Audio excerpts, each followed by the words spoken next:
ഭിന്നസംഖ്യകൾ. അപ്പോൾ ഈ ഭിന്നസംഖ്യ അല്ലെങ്കിൽ ഫ്രാക്ഷൻ എന്ന് പറഞ്ഞ ടോപ്പിക്കാണ് ഇന്ന് നമ്മൾ കവർ ചെയ്യാൻ പോകുന്നത്.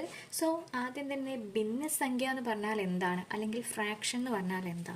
ഒരു P/Q ഫോമിൽ എഴുതാൻ പറ്റുന്നതിനെയാണ് നമ്മൾ എന്ത് പറയുന്നത്, ഒരു ഫ്രാക്ഷൻ എന്ന് പറയുന്നത്. പക്ഷെ ഒരു കണ്ടീഷൻ ഉണ്ട്, ഈ താഴെ വരുന്ന Q ഒരിക്കലും 0 ആവാൻ പാടില്ല.